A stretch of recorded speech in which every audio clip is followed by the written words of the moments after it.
ललिता अपनी बहू रश्मि के साथ बाजार से घर आई होती है कि तभी रश्मि अपनी मासी रज्जू को दरवाजे पर बैठकर इंतजार करते हुए देखती है।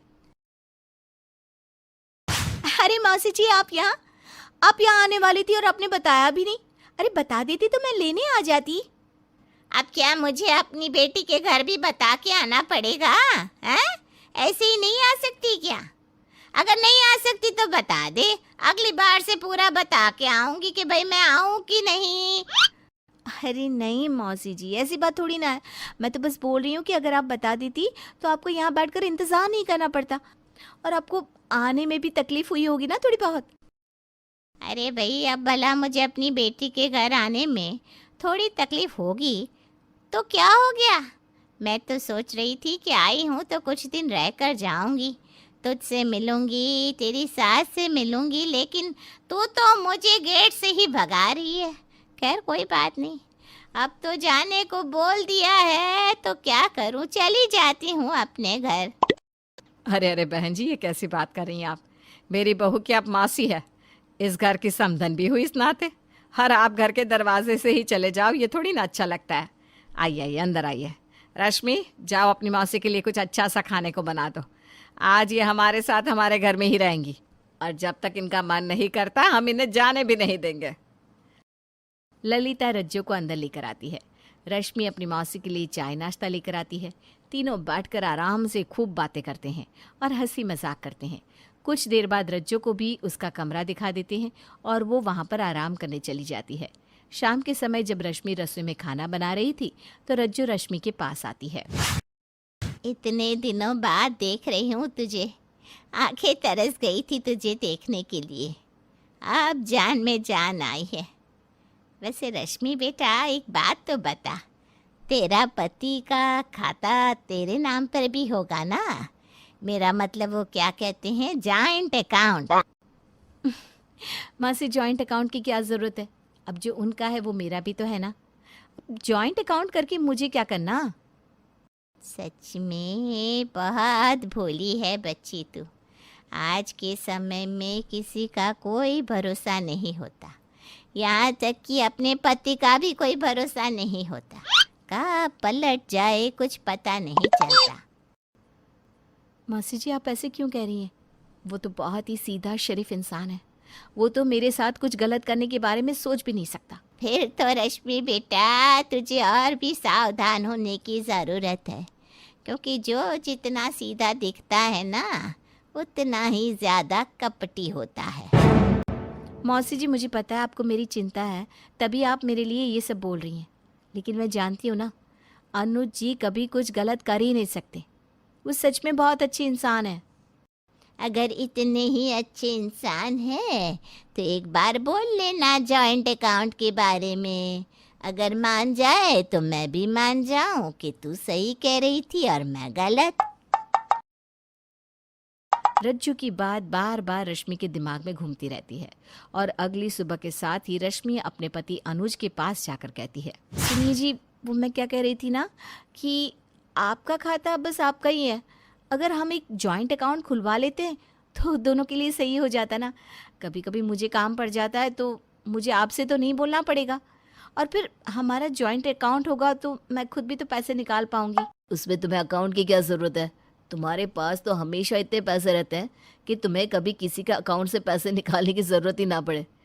और रही बात खाता खुलवाने की, तो मैं तुम्हारा अलग से खाता खुलवा देता हूँ, जिसमें तुम्हें जितने पैसे रखने हो रख लेना। अनुज इतना बोलकर तैयार होता है और ऑफिस चला जाता है। रश्मि भी अनुज की बात पर ज़्यादा ध्यान नहीं देती और अपने काम में लग जाती है। कुछ देर बाद रज्जो फिर से रश्मि को भड़काने लगती है और ऐसा एक बार नहीं बल्कि कई बार होता है। ऐसे ही एक शाम रज्जो रश्मि के पास आकर कहती है, देखा रश्मि, तेरे पति ने आखिरकार जॉइंट अकाउंट के लिए मना ही कर दिया ना। मैं तो पहले ही जानती थी, सारे मर्द ऐसे ही होते हैं। जॉइंट अकाउंट खुलवा देता तो उसकी पोल पट्टी तेरे सामने खुल ना जाती। मौसी, जॉइंट अकाउंट खुलवाने के लिए मना किया है, लेकिन उन्होंने मेरा अकाउंट खुलवाने के लिए तो बोल दिया ना, तो पट्टी कैसी? अब तू इतना सीधा साफ शब्दों में पूछ रही है तो मैं बता देती हूँ। देख, मर्द के खाते में क्या हो रहा है इसकी पूरी जानकारी एक औरत को होनी चाहिए, क्योंकि कब कहाँ से कितने पैसे जा रहे हैं ये तुझे नहीं तो क्या किसी बाहर वाली को पता होगा। हाँ, ये बात तो मैंने सोची नहीं। सच में मौसी जी, ऐसा भी हो सकता है क्या? बिल्कुल हो सकता है बच्ची। देख, अगर तेरे पति जॉइंट अकाउंट के लिए मना कर रहा है तो तू ये बोल दे कि अब से पूरे घर का हिसाब किताब मैं रखूंगी, इसलिए आपकी सैलरी कितनी है उसके बारे में मुझे पता होना चाहिए। फिर देख तेरा पति क्या बोलता है। अरे उसे पता तो चलना चाहिए ना।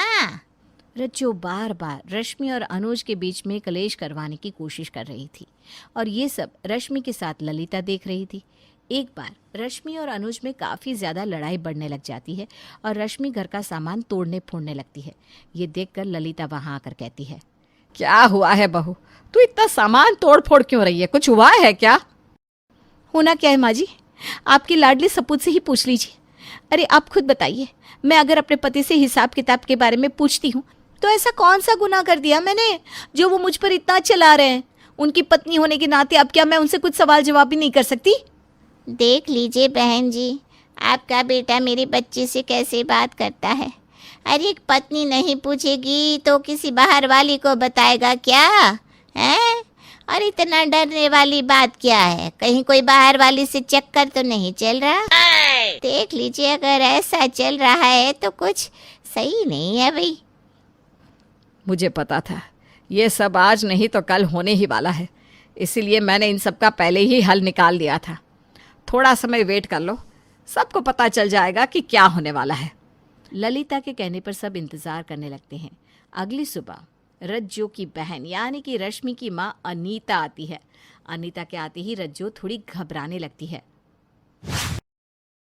अच्छा अम्मा, आप यहाँ आ गई, पता भी है आपको यहाँ पर क्या क्या हो रहा है? अनुज ने तो हद ही कर दी माँ। हद अनुज ने नहीं बल्कि मेरी खुद की सगी बहन ने करी है। और रज्जो, तू यहाँ किस मकसद से आई है मुझे और ललिता बहन को अच्छे से पता है। मकसद? कैसा मकसद? मुझे तो किसी मकसद के बारे में पता नहीं। अरे भाई, ये आप लोग किस मकसद की बात कर रहे हो?